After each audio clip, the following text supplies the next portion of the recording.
Good afternoon and welcome. I'm Scott Hafner, and we're delighted to have you here for the second session of the Hafner Vineyard Summer Camp. And if you were with us last week on the deep dive with Cabernets, well, you're already well on your way to earning your winemaking merit badge. We're delighted to have so many patrons and friends and guests with us today. There's about 100 of us, coast to coast, some as close as 50 yards away, and others in the extremities of our great country in Maine and Florida and in Hawaii. Welcome to you all. As you know, sometimes we have some challenges with internet connectivity. We hope that won't be the case today. You are all muted, unfortunately, and we can't see you individually. We look forward to the day when we can hear your voices and see your smiles here in person. But that means that you can get up and move around and be as noisy and have as much fun as you like, and you won't be disturbing the proceedings. We encourage you to open the wines that we're going to be tasting today, the 2017 Maine Chardonnay and the 2017 Reserve Chardonnay, and you can begin enjoying them and forming your own opinions so that when Parke and Sarah taste them with you, you'll be already ahead of the game. We look forward to answering questions from you later at the end of this program, and we invite you to use the Q&A function at the bottom of your Zoom screen to pepper us with questions, and use the chat function to communicate with other participants on the Zoom today. Let us give you a little preview of today's curriculum. Parke and Sarah will be talking about growing and making Chardonnay, and then you all will taste the 2017 Maine Chardonnay together. We're looking forward to sharing some information with you about how barrels are built.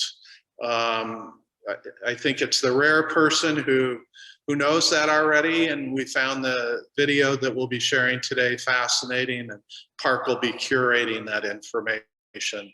Then we'll taste the 2017 Reserve Chardonnay and talk about differences between the two different styles of Chardonnay, the Maine and the Reserve, that we make. Then we look forward to taking you into the caves. And finally, we've got some questions for you. And we look forward to getting your feedback. And then we'll look forward to answering your questions. You know, when we first started out, Parke began by making Chardonnay, the Maine Chardonnay, and Cabernet. And those were the only two wines that we made for a few years. And then we added the Reserve Chardonnay. And when we started, it was very simple. You know, we were basically a Chardonnay and Cabernet house. And we felt that we really staked our reputation on Chardonnay and Cabernet. And so for us, talking about Chardonnay also has a lot of nostalgia because it's where we started. Dad often said that he thought the best way to keep Chardonnay in the refrigerator, to keep Mom and our sisters happy, was to start a winery. So here we are. We don't encourage you to do that for two reasons. It's expensive, and we'd prefer to be your supplier of Chardonnay. So in any case, it's delightful to have you all with us today. And I'm going to turn it over to Parke and Sarah.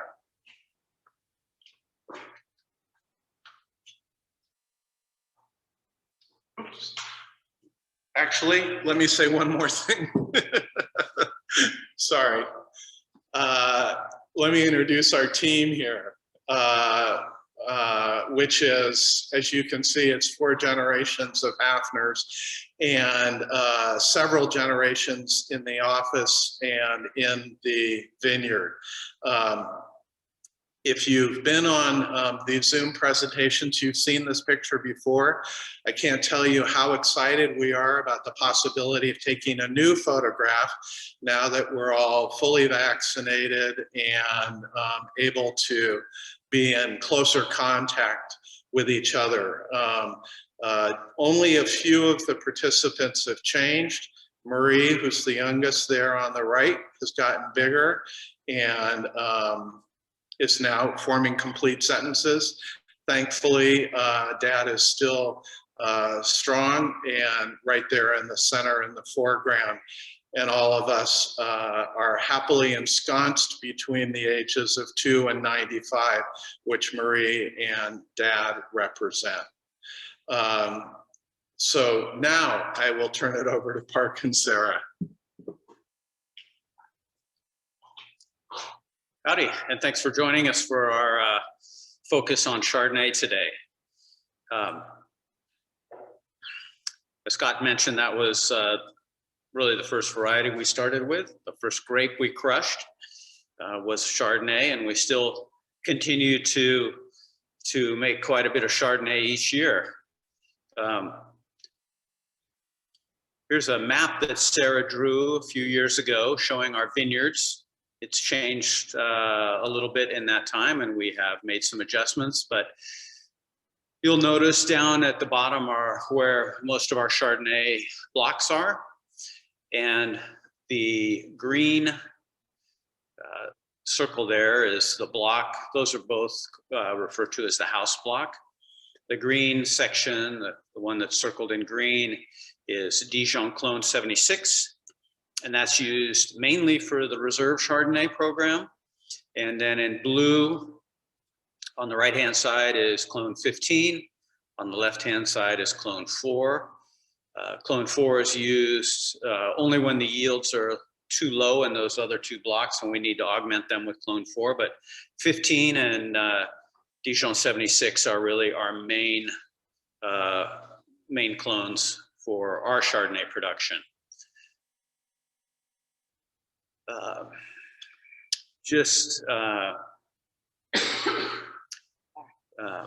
Yeah, if you were here with us last week, this format looks fairly similar. We showed some different colored grapes last week for the Cabernet, but just to give you a quick rundown on how we make the Chardonnay, top left-hand photograph is a beautifully ripened Chardonnay cluster. You can see that it's no longer green, but has sort of a golden yellow color and is soft and tasty, no longer tart and acidic.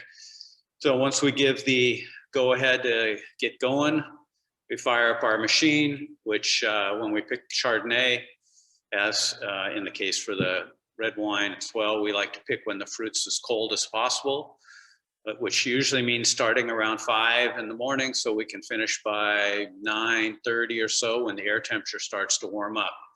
The grapes are brought back to the winery in what we refer to as a gondola, which is the third picture on the top. Our machine harvester separates out any leaves and stems that are picked in the vineyard. So what arrives back to the winery is pretty clean fruit. But even so, it still goes through an additional sorter, which is a picture on the top right. The gondola there has been lifted up and it's tilted and it vibrates, so it kind of shakes, gently shakes the grapes, and they fall into the fruit sorter there. And then to produce a white wine, you ferment only the grape juice. So from the fruit sorter, the juice and the skins go directly into our 2 presses, and the juice there is separated from the skins. The juice is then cold settled overnight to reduce any gross solids that are in the juice. The next morning we'll then rack or pump the clear juice off of the sediment and then add yeast to get fermentation started. In the case of our main Chardonnay, about half of the juice is fermented in stainless steel tanks in the California tradition. The other half is fermented in barrels in the French tradition. And then the main Chardonnay is aged for a total of about 10 months, 6 of which would be in barrels. And then it is bottled and held for about 14 months before it's released.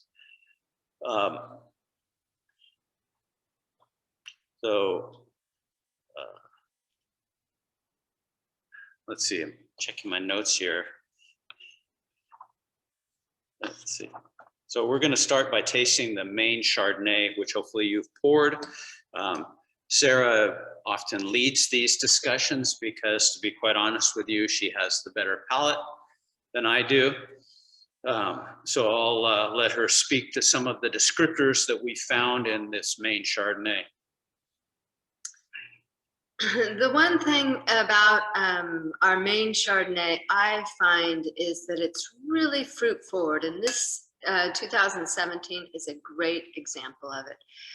When we ferment in stainless steel tanks, we're able to capture the esters of the grapes. And if you came here during harvest, it would smell like we sliced open mangoes, papayas, peaches, bananas. It's amazing. And by fermenting cold and keeping them in stainless, we're able to keep that. So the main Chardonnay is really fruit forward. And I get sort of lime blossoms and Charente melons, which are really ripe, orange melon, a little Bartlett pear, a little more ripe than a Dijon, what's the other one that we have in their garden? Anyway, and some white peaches. When you taste it, it's really bright and fresh with flavors and notes of grapefruit zest, a little pippin apple, sort of on the green side of the fruit spectrum, and that nice sweet vanilla from the aging in barrels. I think it has the depth and the balance to continue to age well, even though it's 4 years old. That's right. I'm like 1, 2, 3, 4. 4 years old. And so I love the main Chardonnay for that bright, fun, fresh fruit quality that it has. And as Scott mentioned earlier, one of the focuses on today's Zoom seminar is barrels, because they play an integral part in our winemaking. And we thought it would be fun to show you a video that was done by one of our favorite coopers, Damy, Tonnellerie Damy in Burgundy. And I'll kind of walk you through the video so you understand what's going on. It's pretty well done.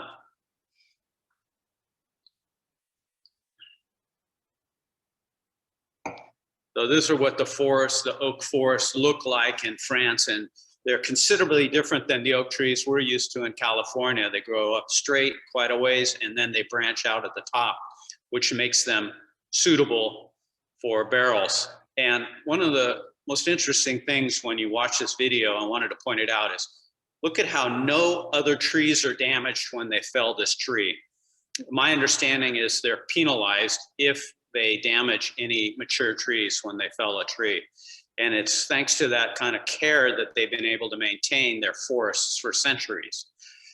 The logs are then brought back to the cooperage, or in this tonnellerie and you see what they're doing here is they're splitting it. So the first cut is made to split and follow the grain so the barrels don't leak. If you saw them, they tend to leak.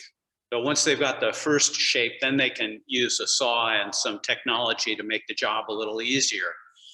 This is some of the scenes near Meursault, where the Damy cooperage is located. And you'll see that they have stacks and stacks of stave wood that's aged in the elements, in the rain, in the sun, and that leaches out a lot of the hard tannins that you don't want in the wine. And then they use technology again to shape those staves, which they used to do the hard way, Now they're starting to assemble a barrel, and you see how they put hoops along one end. Then they build a fire and moisten the inside of the barrel, which then allows them to pull the other end in tight without snapping the staves. And then they will leave those barrels on the fire and toast them to one specification, to our specification in this case. And we usually specify a medium or a medium plus toast. Now this is a cool machine that's cutting the heads and then beveling them so they'll fit into the groove in the barrels. They cauterize the bung holes so they don't leak. And then they're gonna cut with another machine. They're cutting the groove that the head will fit in and filling it with a little paste made from flour and water to help seal it so it won't leak. This is sanding for a little cosmetic cleanup on the outside because we all love beautiful, shiny new oak barrels. Of course, they don't remain beautiful very long once they're in our caves, but and then they will laser brand them to your specifications. And this is Vincent Damy, the owner and operator of Damy Cooperage. And as I mentioned, we buy a lot of Damy barrels. We've been buying them from day one. They are sold by a good friend of ours, Vincent Bouchard, a French guy who I met many years ago when I worked in Napa Valley before we started our winery. And we've continued doing business. He's a close personal friend. And now his son is also in the business. And Kate and his son, Paulo, had a little interview where she asked him a few questions. And perhaps you'll find it as charming as we do.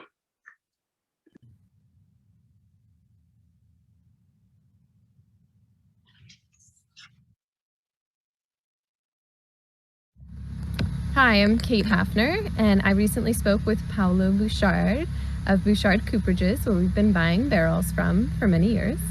Our families have been friends for decades, and it all started at a wine tasting where Paulo's dad arrived with a giant wedge of cheese, which obviously caught my dad Parke's attention, and they became fast friends. My conversation with Paulo was definitely all serious, though. He taught me about barrels, the impact of toasting levels, and why we have Napoleon to thank for the high quality French oak barrels. So check it out.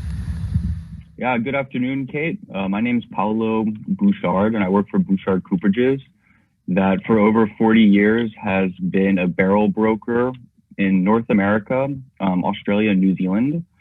And my father is from Burgundy. And as a result, we have a very strong presence in our portfolio with Burgundy Coopers, notably the Tonnerie Billon from Beaune and Tonnerie Damy from Meursault, which are two Burgundy Coopers that are still family owned.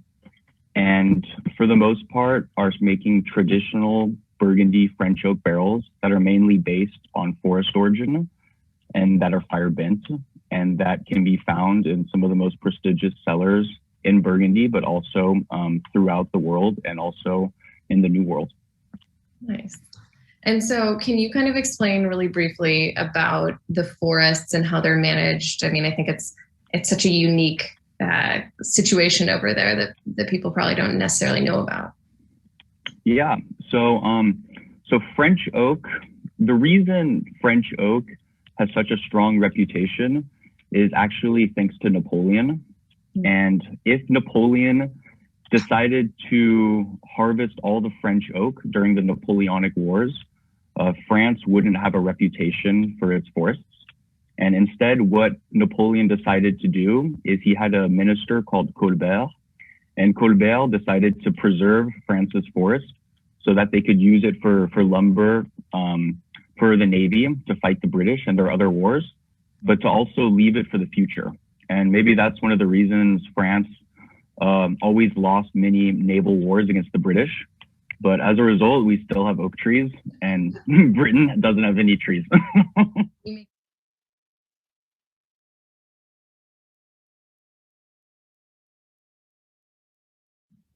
20 years ago, more or less, the average age of when they would cut oak trees was around 200 years, 180 to 200 years. And honestly, after 200 years, the oak tree starts to rot from its core. So after 200 years, the tree starts to become more and more useless because it starts rotting inside. But recently, like in the last 15 years, they've started cutting a little bit younger. So closer to like 150 and 160. And then the second question in regards to the oak, all parts of the oak tree being used. So out of one oak tree, for French oak, you can make on average 5 barrels. Oh, okay. And all the additional oak, lots of it is used for the oak alternatives, for French oak barrel alternatives, which are similar to French oak, but in different shapes that are used for more mass-produced and a little bit cheaper wines or more affordable wines.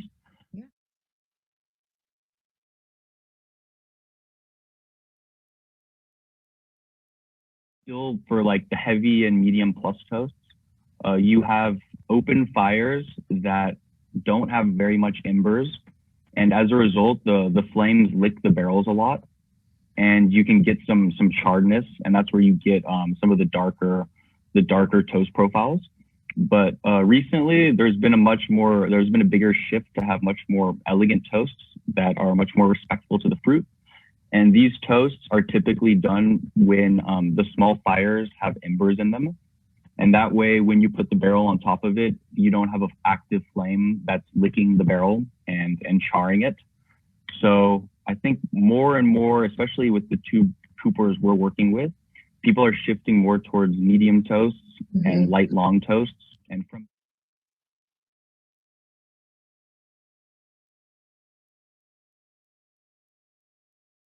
some of the more impactful toasts are only like 30 minutes on big flames that are licking the barrels a lot. And for these much more lighter, elegant toasts, they're closer to between 1.5 hours to 3 hours.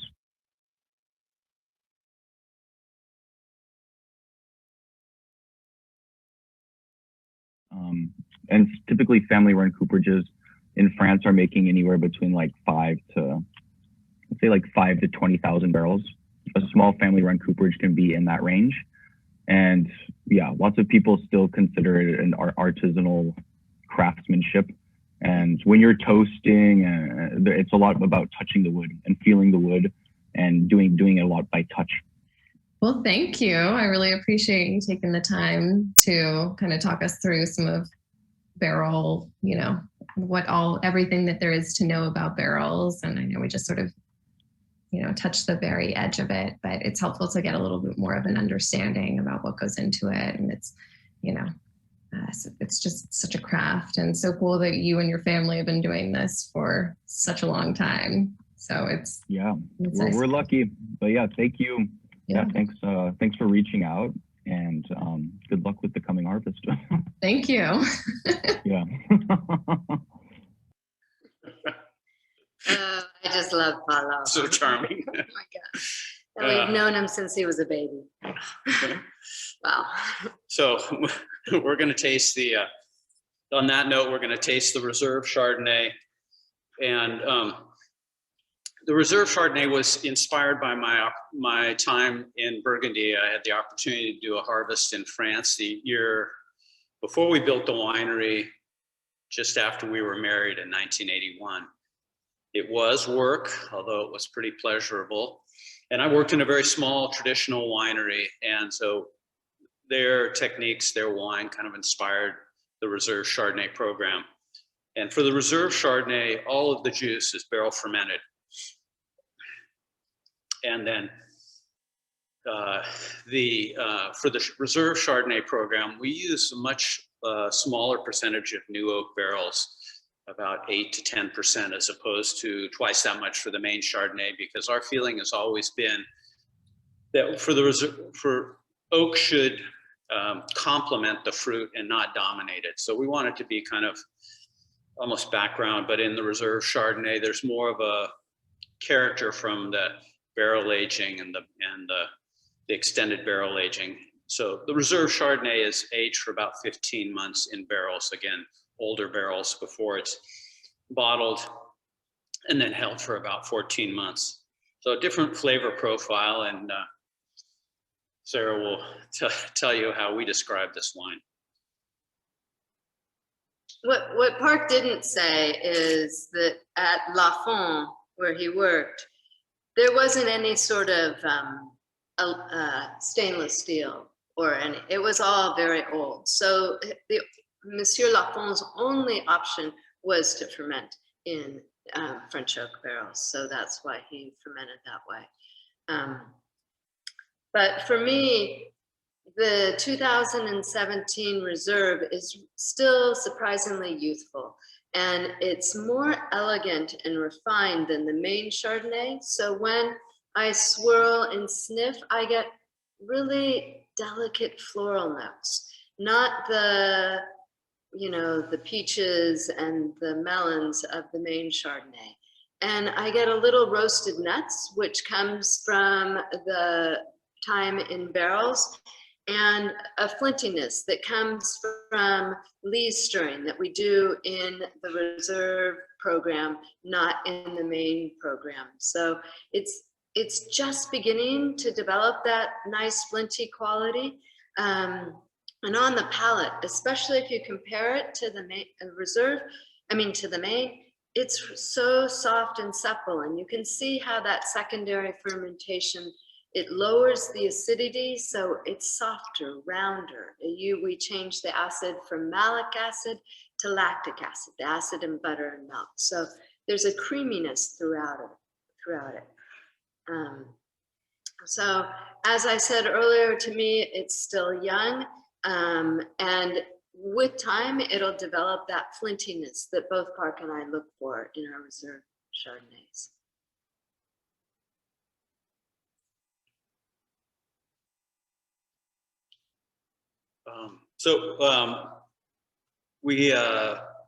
Kate and I shot a little video in the caves just to show you our barrels, where they're stored, and to answer a few questions that might come up about our barrel program.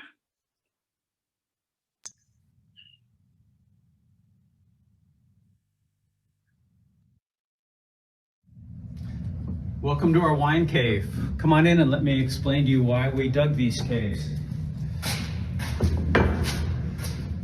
We dug these caves in 1994. Prior to that time, all of our barrels were stored in the winery, floor to ceiling, and we had room for about 450 barrels.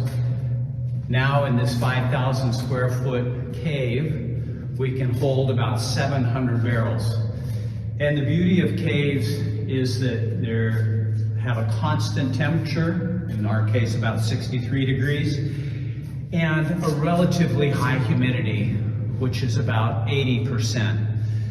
And because of that high humidity and constant temperature, this is really the ultimate sustainable building. And in fact, we've got an energy efficient grant from PG&E to build this energy efficient building back in the day, because there's no air conditioning needed. Plus, there's almost no maintenance other than changing light bulbs, which is wonderful.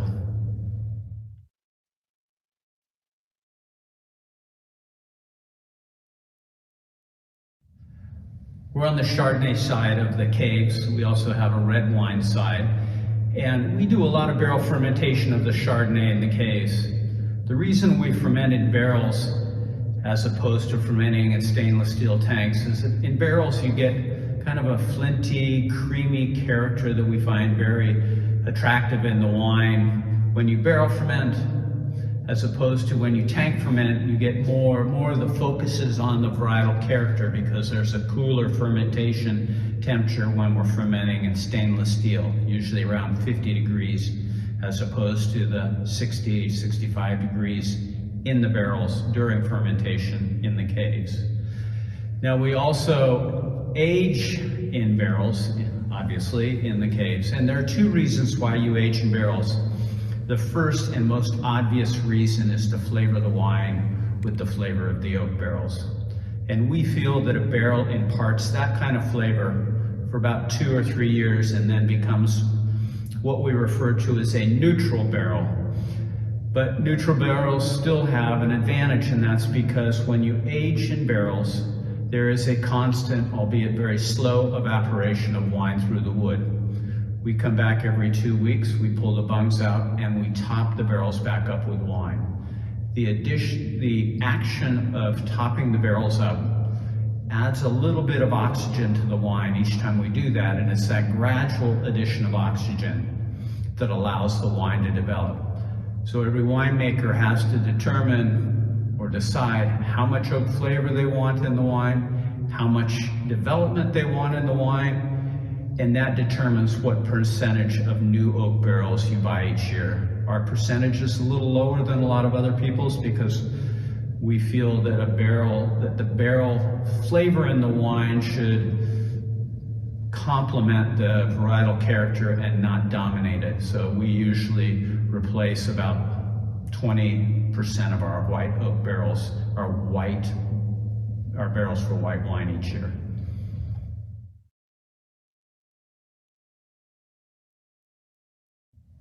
Here we're in the middle of the cave in front of what we refer to as the cooperage trial. We do this every year in Chardonnay. We take 2 barrels from multiple coopers, and we buy from a lot of different coopers, as you can see here, because we like variety in the wine. It adds complexity to the wine. And we use this trial that's filled with exactly the same wine and treated with exactly the same way as a way just to check the quality of barrels that we're getting each year from our coopers. And if we want to try a new cooper, we'll get 2 barrels of and put those into our cooperage trial. Now each cooper marks their barrels differently, and let me just point out the Billon barrel here, which comes from Burgundy. So at the top of the barrel head is usually where the cooper marks their name or brand. Billon is in bone in Burgundy. Then below that is usually some designation to signify where the wood came from, which forest in France, and the toasting level. So in this case, it's Vosges forests, which are in the northeast part of France, excuse me, and then M+ means medium plus toasting. And we specify the toast level when we order the barrels. We usually go for a medium or a medium plus, which gives us flavors of toasted bread, roasted nuts, a little bit of vanilla. We have trialed heavier toast barrels, give you more of a smoky character, but that's really not our style. And then we also, if the cooper hasn't done that, we also mark the barrels with the year that they were purchased. So after 5 or 6 years in the case of white barrels and 4 or 5 years in the case of the red barrels, we know when to retire those barrels and send them off to another life somewhere else. Now we're gonna just take a quick peek here in the red wine side of the caves. You'll see that what I'm actually doing today is topping red barrels. It's been 2 weeks. So I've pulled out the bungs, topped them back up with wine, and over the course of 2 weeks, the wine barrel will lose about half a cup of wine, and then we rinse the barrels after we're done. Takes about two or 3 days for one person to do all the topping every couple of weeks. While the caves are low maintenance, they do require a lot of work as all the barrels are hand stacked. Ricardo and I get a nice workout every day that we're doing barrel work. As hopefully you've learned, caves are really the ultimate place to store barreled wines, but we'd love to have you come and see them for yourself sometime in the near future. So give us a call and come on by. Well, I hope you enjoyed the tour of the caves there. We're going to just do a quick little recap of the differences between the main Chardonnay and the Reserve Chardonnay.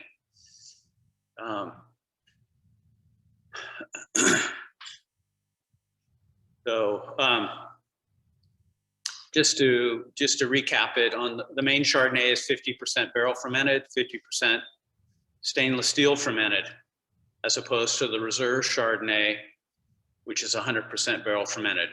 One of the things that I skipped over in the process is that often wines go through a second fermentation called malolactic fermentation, which converts the grape's natural malic acid to the softer lactic acid.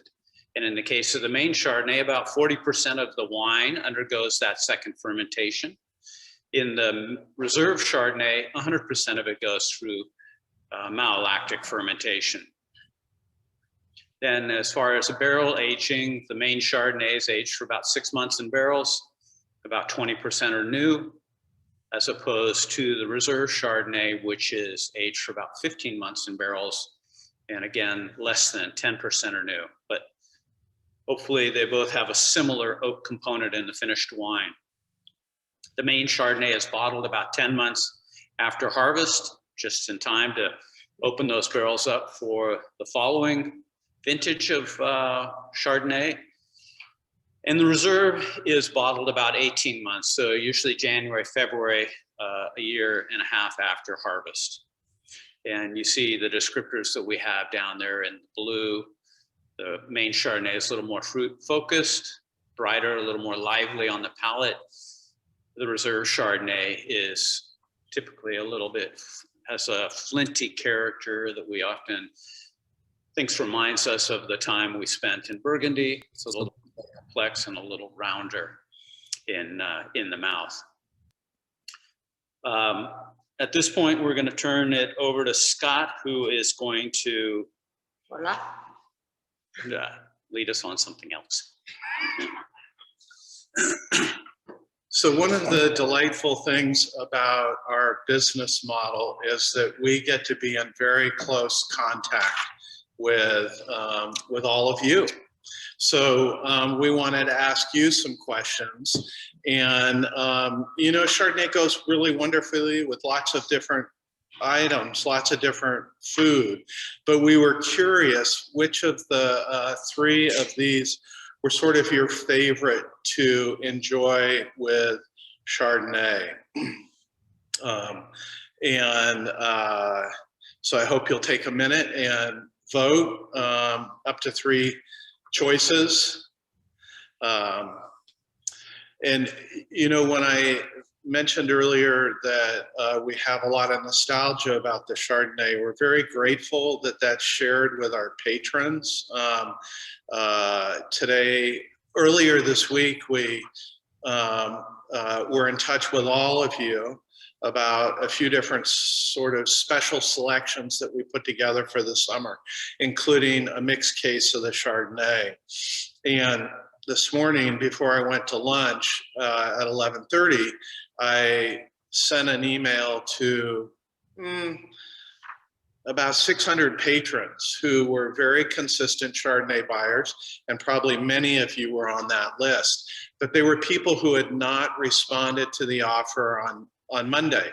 And we just wanted to make sure that people hadn't missed out on it. Anyway, I got back in my car after lunch and took a look at my iPhone, and I thought, oh my goodness, I had 175 emails since I had been at lunch.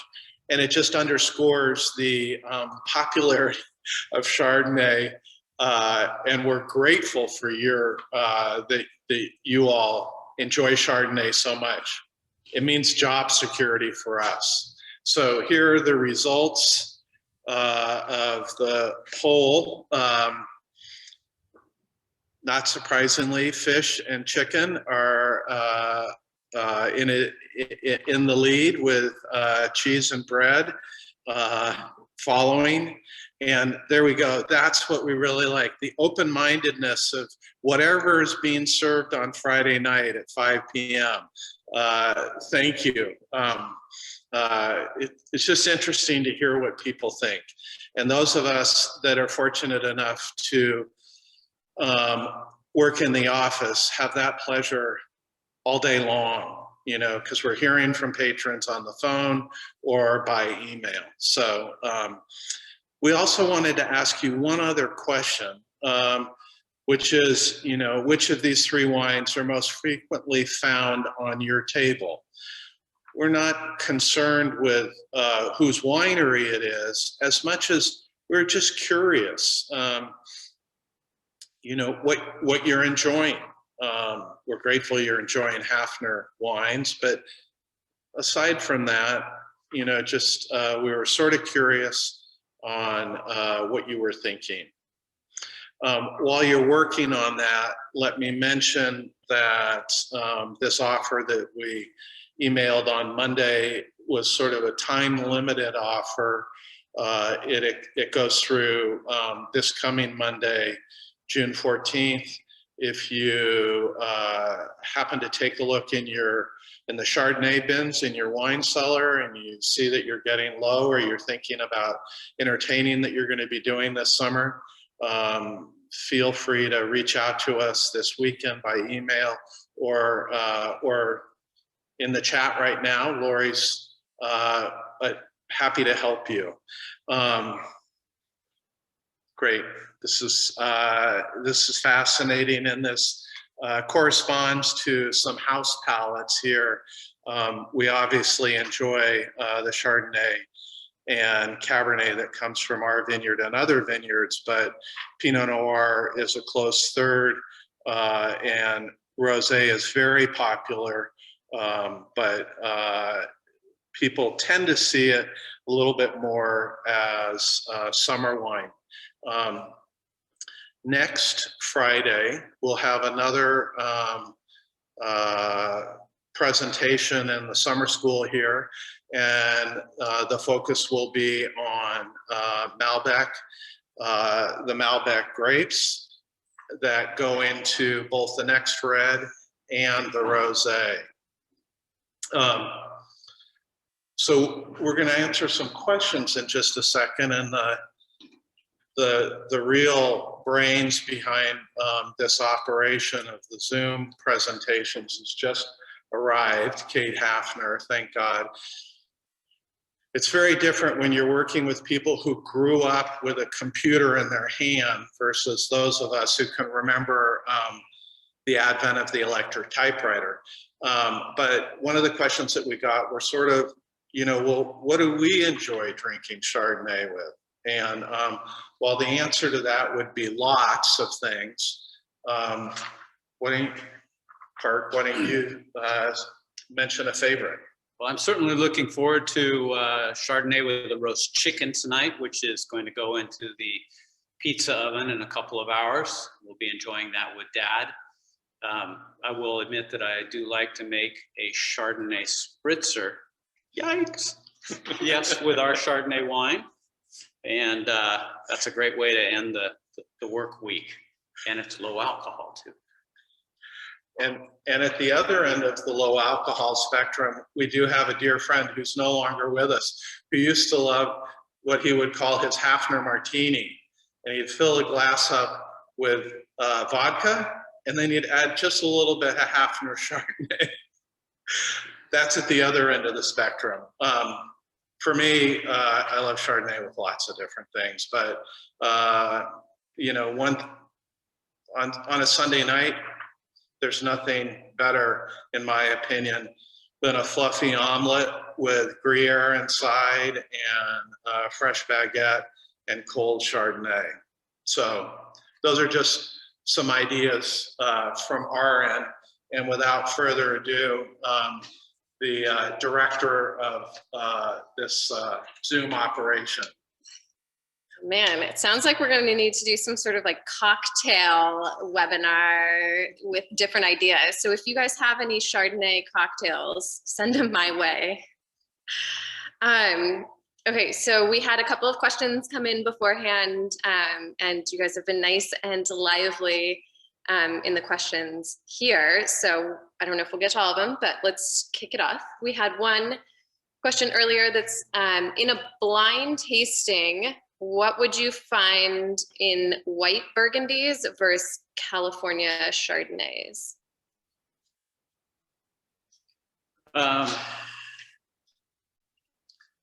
Well, white Burgundies, let's see, in contrast to California Chardonnays, tend to be a little more tart. They have higher acid because it's a cooler growing region. They probably have a little more of that flinty character that Sarah and I love so much in our Reserve Chardonnay. California Chardonnay, on the other hand, and I'm drawing big comparisons here. I wouldn't group our wine necessarily in this, but California style tends to be bigger and bolder and riper, so it might be a little sweeter, a little softer, a little oakier. But again, that's not the style that we shoot for. We shoot for more the European style, where things in our estimation are more in balance. Okay. Thanks for the questions about some barrels. I'm glad you guys are enjoying the barrel discussion. This is hopefully an easy one, but what's the cost of a barrel? And second follow-up, what do you do with the old barrels? Where's their new home? French oak barrels are running in round figures about $1,000 a piece. American oak is half that. Part of that is due to the fact that the French oak has to be shipped here, but a big part of it has to do with the species of oak that we have here compared to in France. In the video, Paulo mentioned that a French oak tree would provide enough suitable wood for maybe 5 barrels. A similar American oak tree would provide suitable wood for probably 8 barrels, because of the wood is less porous, to simplify things. In the US species, less porous, so it can be sawn into staves as opposed to being split into staves. So there's more usable wood in an American oak tree.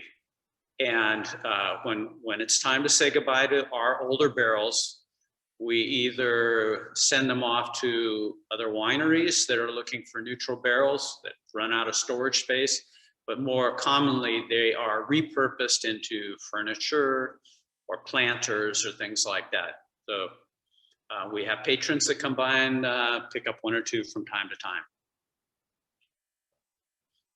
Okay.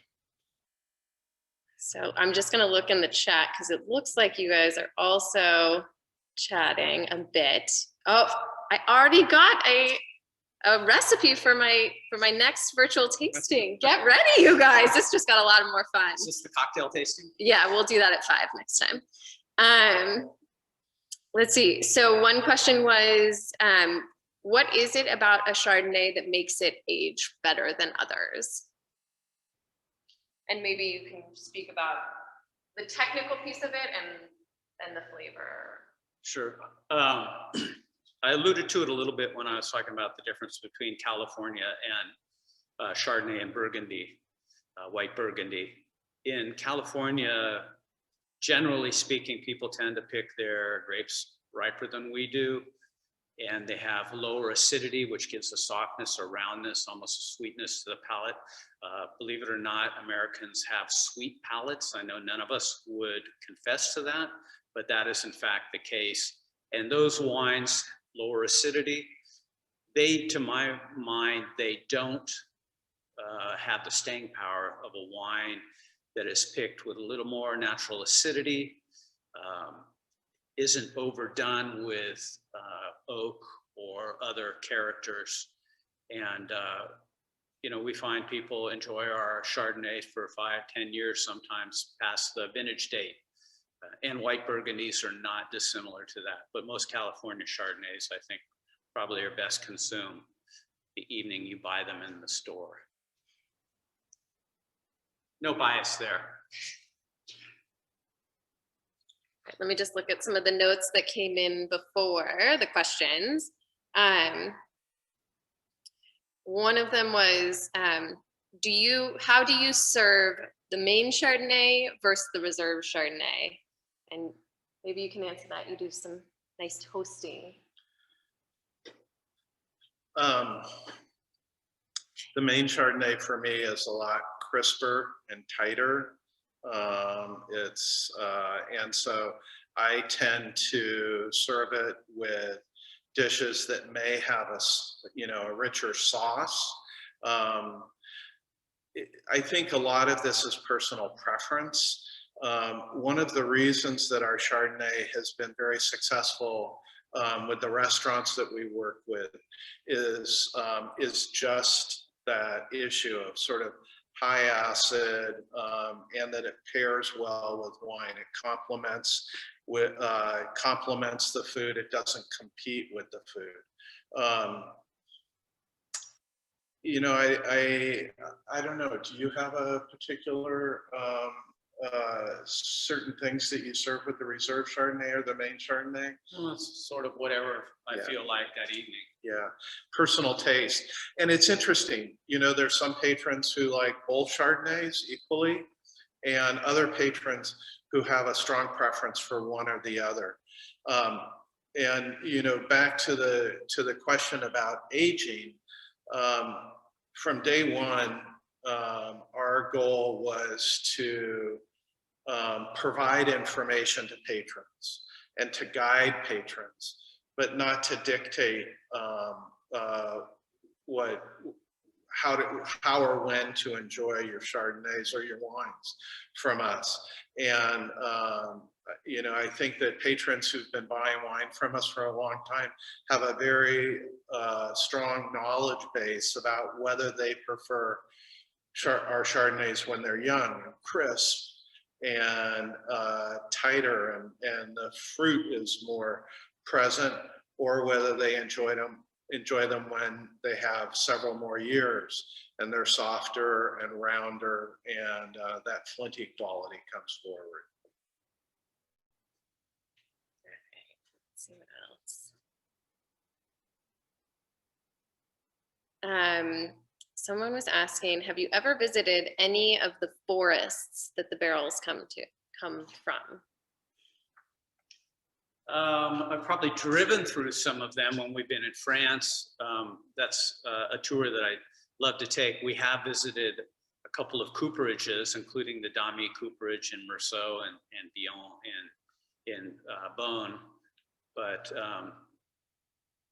no, I haven't actually had a tour. I'd love to do that of the forest. And the Damy cooperage is the one that you saw earlier in that video. Let me just look.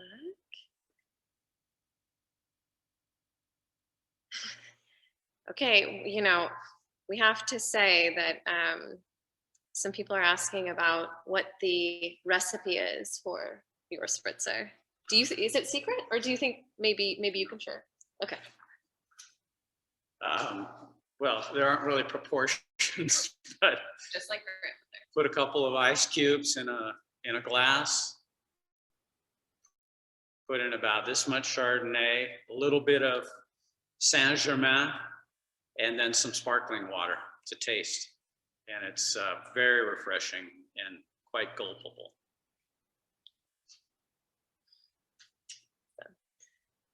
Okay, let me just make sure that I've hit most of them, because it looks like we've kind of run out of time.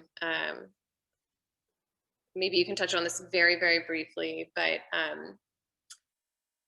why does the white wine tend to taste better when it's cool, and red wine sort of better at the temperature from the cellar? Well,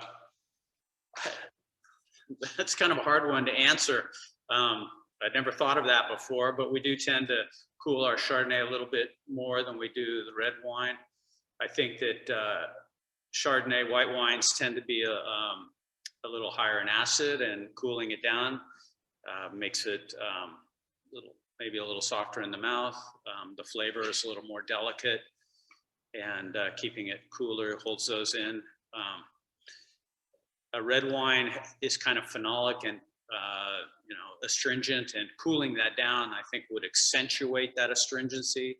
So I think red wines don't benefit really from cooling like that. I don't know if you have any other thoughts on that. Well, as you cool the wine, you sometimes can mask, some components of the wine, and you don't want to do that with red wine for certain. It's, you know, it's interesting when Kate and I call on restaurants, a lot of times when we'll take in a Chardonnay, we'll take it in, it's not cooled and it's room temperature. And we do that because if there's a flaw in it, it's very easy to hide it when it's very well chilled. I'll try it with wine buyers and then leave the bottle with them so that they can cool it down and have a sense of how it is when it's crisper. But that's a little bit off topic, but. No, that's perfect. Let me just make sure I haven't missed lots of chatting. Thank you. Before I go, I just wanted to remind everyone that we're doing our last of sort of our summer series next Friday at 4, and it's what we're calling You Had Me at Malbec, which I know Scott mentioned, but I'm just going to give you a teaser that David, the vineyard manager, takes us out into the vineyard and we check out the Malbec. So I think it'll be fun. Plus you'll get to hear our favorites. So stay tuned for that. And I think one last question that was kind of fun that I got earlier was, if you two were a Chardonnay, which Chardonnay would you be? And I know you love these kind of things. You can choose the main or the reserve. We'll narrow it down to that. Are you a main or are you a reserve in this moment? And how about grandmother and grandfather? I'll go first. I'd be the Reserve Chardonnay because I'm more reserved and less flashy and less bright and lively. I don't know about mom and dad. Yeah, mom would be the main Chardonnay, not because she's flashy, but just because it was her favorite wine. And dad could be either. And I love the main Chardonnay just because it's really crisp and clear. I'm not saying that it's more handsome and youthful, but just joking. Anyway, we really appreciate you being with us today. We hope that this summer school is proving to be more entertaining and fun than perhaps your memory of the last time you were in summer session. And we've just really enjoyed being with you today and look forward to being with you next week. Cheers. Cheers.